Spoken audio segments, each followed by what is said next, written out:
Sa nagdaang taon 2016, maraming kwento at personalidad ang naging viral sa internet. Ang kanilang mga kwento naging inspirasyon din sa marami. Balitang hatid ni Tina Panganiban Perez.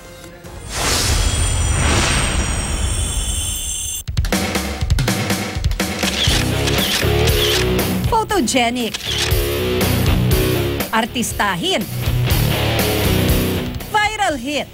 Yan si Jeric Sigmaton, aka Carrot Man. Ilang buwan lang matapos mag-viral ang mga litrato niya, endorser na siya at ilang beses nang nag-guest sa Kapuso shows gaya ng Wawawin at Sunday Pinasaya. Kung anong gusto mong kunin, sagot na ng Wawawin yan. Salamat po, maraming salamat po. Gaya ni Jeric, social media rin ang nagbukas sa maraming oportunidad para kay Raven Amante Bonifacio, ang tinaguri ang dog rescuer ng Parañaque. Isang netizen ang nag-alok pang sagutin ang gastos niya para mag-aral muli. Next year, plano na ni Raven mag-aral ng veterinary medicine. Hinangaan ng libo-libong netizens ang ginawa ng grupo ng mga estudyante para sa isang lolo. Social media rin ang naging daan para matagpuan muli ni Lolo Alfredo Salaver ang mga anak niya. Nitong Oktubre, nag-viral ang birthday surprise sa kanya ng dalawang estudyante sa Cebu City.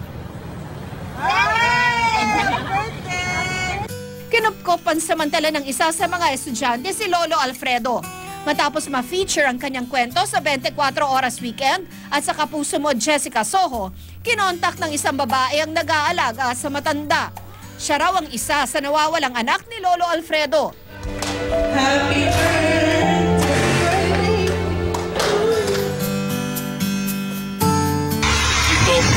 Naging daan din ng social media para makauwi si Enrico Toto Melicado, OFW sa Saudi Arabia. Halos isang taong natenga si Toto sa Saudi matapos magsara ang kumpanyang pinagtatrabahuhan. Nangalakal siya ng basura para mabuhay.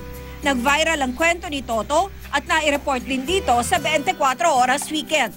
Nakauwi siya sa tulong ng ilang organisasyon. Ayun nga ang gusto kong umuwi. Naawa din ako sa kanila eh. Wala naman akong dala. Dala ko na lang yung katawan ko.